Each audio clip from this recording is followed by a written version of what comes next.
Hola de nuevo, hoy estamos en el módulo 5 en la parte de análisis de regresión, que como vieron en la teoría es un análisis que se hace posterior al análisis de correlación, que es un análisis más exploratorio y que nos dice si es que las variables que estamos analizando tienen un cierto grado de asociación y cuál es, en términos de dirección o sentido, esta asociación.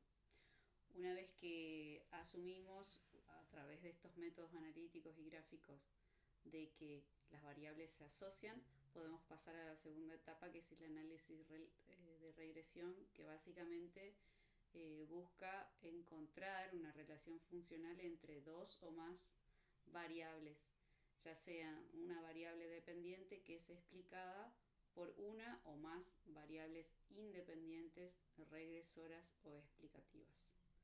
Vamos a ir directamente al paso a paso, al tutorial que tenemos hecho para esta etapa. Muy bien.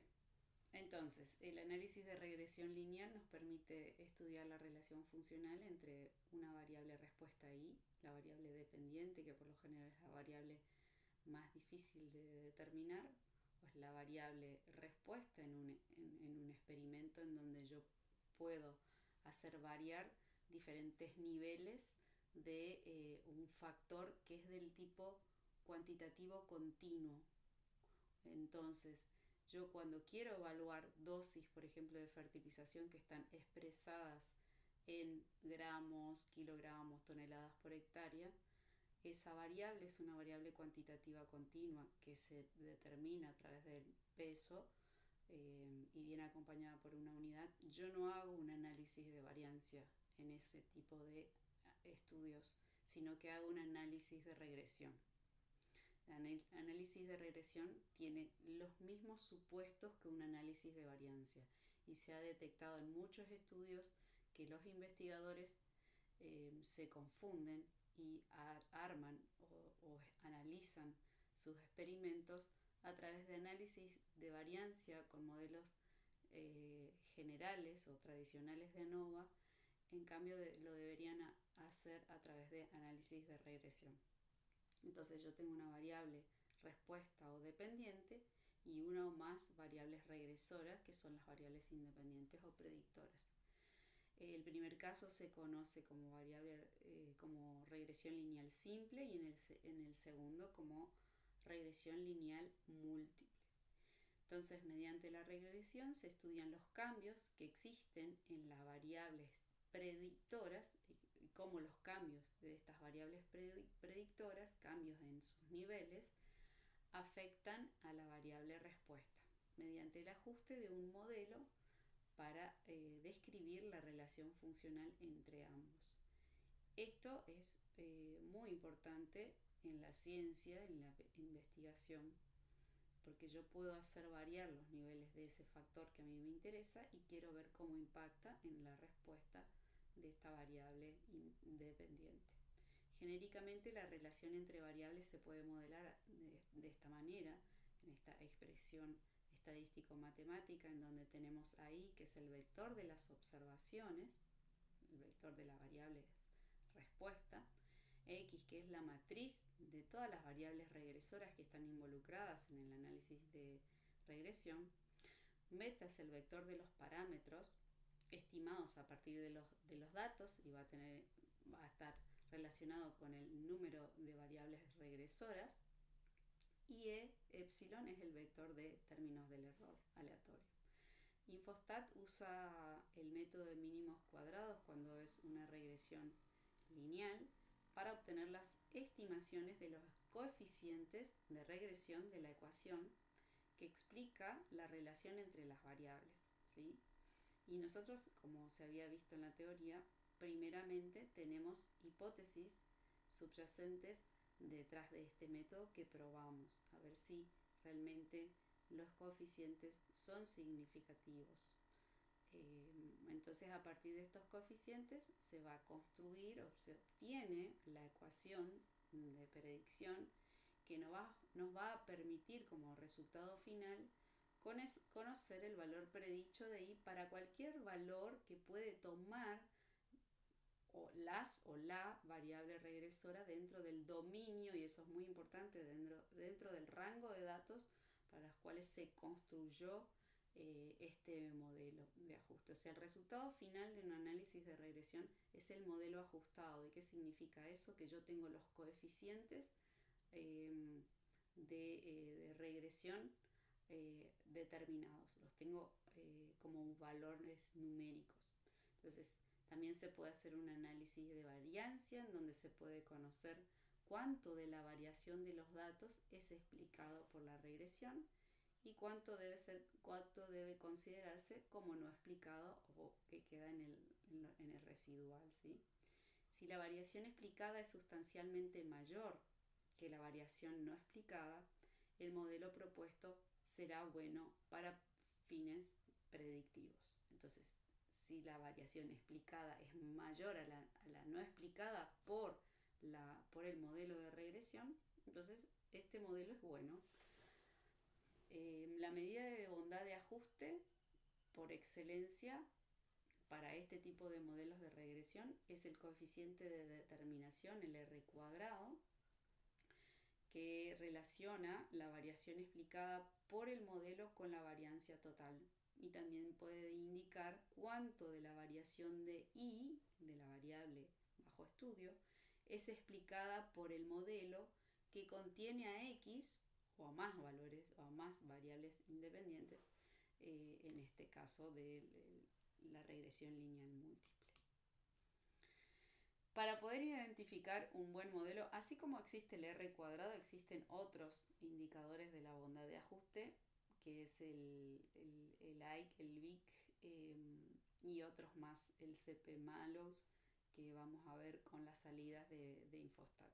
Entonces, para identificar un buen modelo y para controlar el cumplimiento de los supuestos, del análisis Infostat nos va a proveer diferentes medidas consideradas como criterios de diagnóstico. Entonces, el modelo de una regresión lineal simple es de este tipo. Tenemos a I sub I, que es la iésima observación de la variable I. Tenemos a beta sub 0, que es la ordenada al origen, ¿sí? Que no siempre pasa por el origen la recta que vamos a construir. Después tenemos beta sub 0, que es la tasa de cambio de I frente al cambio unitario de X, que es literalmente la pendiente, a X sub I, que es el iésimo valor de la variable regresora, o sea, la variable independiente o explicativa también. Y después le agregamos el error aleatorio, que es aquella desviación que vamos a tener respecto del modelo ajustado, ¿sí? En general se supone que dentro del dominio estudiado la relación entre la respuesta y las predictoras es bien aproximado por el modelo de regresión lineal propuesto. También vamos a hacer, una vez que pasemos a la otra etapa de regresión lineal múltiple, vamos a ver la contribución que tiene cada una de las variables explicativas dentro del modelo. Las variables predictoras son seleccionadas por el investigador, ¿sí? Y deben representar a las poblaciones a partir de las cuales fueron obtenidas las respuestas. Y los errores aleatorios se consideran independientes y normalmente distribuidos con media cero y variancia constante, que nos está indicando la homocedasticidad. Tienen que ser independientes, normalmente distribuidos y con variancia cero. En cuanto al ejercicio de aplicación, vamos a utilizar el ejercicio típico de Infostat, que es donde se mide la biomasa en gramos a diferentes valores de pH que varían entre 3 y 5, y se registran estas diferentes respuestas en 45 mediciones. Los datos se encuentran en el archivo reglin y se tomó como variable dependiente a la biomasa y como variable regresora al pH. Sería que un efecto causal de cómo el pH afecta al crecimiento, al desarrollo de la biomasa. Ahí podemos ver el gráfico. Y como entraríamos en Infostat, vamos al menú de estadísticas, regresión lineal, seleccionamos la variable independiente y la variable regresora, Opcional se puede aplicar pesos, pero eso las ponderaciones no lo vamos a hacer. Y se pueden después seleccionar diferentes opciones en la ventana de resultados, como los coeficientes de regresión y los estadísticos asociados. Podemos pedir una tabla de variancia y una tabla de criterio de diagnóstico. Esto nos va a permitir a nosotros como usuarios de los modelos obtener los coeficientes de regresión, los residuos con los cuales tenemos que probar los supuestos y diferentes criterios de diagnóstico mediante indicadores estadísticos. ¿Cómo vamos a evaluar a los supuestos? Vamos a evaluar la normalidad con un ggplot. Podemos también hacer una prueba de Shapiro-Wilks con los residuos. Esto siempre se prueba con residuos. Tenemos que chequear si existe homoscedasticidad a través de un gráfico de residuos versus los valores predichos y verificar que estos se distribuyan de manera uniforme. Estos residuos se distribuyen de manera uniforme a lo largo de toda la variable predicha en este caso. Un patrón de forma de embudo nos va a sugerir que existe heterocedasticidad. También se prueba la linealidad con un gráfico de residuos versus los valores ajustados o predichos. La relación entre los valores ajustados y los residuos debe mostrar una dispersión de manera aleatoria alrededor del valor 0, que es la media de los errores o residuos. Y la independencia también lo hacemos a través de un gráfico en donde, en función del orden de los datos, serían gráficos secuenciales. Tenemos que también verificar la ausencia de patrones sistemáticos. Y también se prueba la multicolinealidad, es ver, de no introducir demasiadas variables regresoras porque pueden a su vez estar relacionadas entre sí.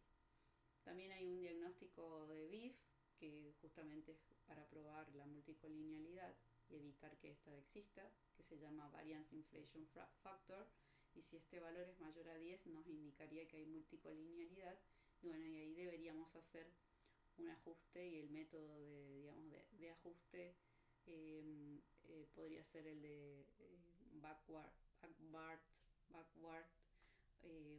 que se estuvo mostrando en la teoría. Vamos entonces al ejercicio en este mismo momento.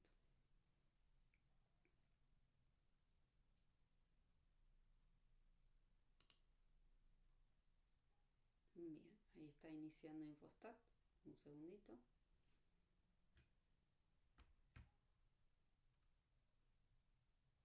Y vamos a ir al archivo de prueba, reglin. Vamos a observar que tiene esta base de datos donde se estudia a la biomasa respecto del pH. Tenemos 45 valores de pH. Ven que está como un valor numérico en este caso. Vamos a darle clic derecho y vamos a ver el tipo de dato. Es un valor entero. Acá en regresión siempre estamos trabajando con variables que son numéricas, tanto discretas, como en el caso de pH, como variables cuantitativas continuas. Y acá vemos que esto está real. Bien, vamos a estadísticas, análisis de regresión lineal. Vamos a poner a la variable dependiente del pH biomasa, al pH como variable regresora, no utilizamos estos pesos. Y ahí vamos a pedirle todo lo que necesitamos. Por defecto va a ser una suma de cuadrados del tipo 1, no del tipo secuencial como muestra acá. Vamos a pedirle la ordenada al origen, que el método de estimación sea el de mínimos cuadrados. Queremos que nos muestre los coeficientes de regresión. También podemos pedirle un resumen de criterios diagnósticos. Esto aparentemente no me está dejando. En diagnóstico pedimos los residuos, los predichos, los R parciales no, porque no tenemos tantas variables, los estudiantizados, los externamente estudiantizados, que esto es muy interesante. Antes se llamaban PRES, y te hace esto es como calcular la bondad, no la bondad de ajuste, sino la capacidad predictiva. El modelo va a ajustar tantas veces como datos hay, y cada vez que hace la prueba y calcula un residuo, el residuo extrae el valor con el cual se hizo el ajuste, entonces se llama externamente estudiantizado. Es como una prueba de la capacidad predictiva sin contabilizar, hace un ajuste sin el dato, calcula los coeficientes de regresión, luego hace una predicción o hace trabajar al modelo, calcula el predicho, entonces con el predicho menos lo observado calcula el residuo sin el dato y ahí hace una sumatoria. Entonces tenemos estos gráficos, ya hace automáticamente los residuos estudiantizados versus los predichos. Las bandas de confianza también nos entrega, las bandas de predicción y el QQ-plot. La verdad es muy potente esta herramienta. Entonces acá tienen los métodos de cómo seleccionan si lo van a hacer hacia atrás, backward, o sea, mete a todos los diferentes variables de regresión y las va sacando y va evaluando el aporte parcial de cada variable, y acá los va metiendo de a uno hacia adelante y va viendo cuán bien mejora la bondad de ajuste, o sea, cuantas más, por lo general, cuantas más variables predictoras están en el modelo, mejor se va a poder explicar la variación de la variable respuesta. Pero no siempre es así, muchas veces se infla esto de manera innecesaria y es quien penaliza es el R cuadrado ajustado. Una selección paso a paso que es stepwise y todos los modelos posibles, y después uno queda seleccionando el modelo que mejor se ajusta. Bien, ¿qué es lo que obtenemos acá? Parece que bastante poco. Bueno, podemos ver, básicamente es un ajuste bien sencillo, solo necesitamos, a ver, vamos a detener acá.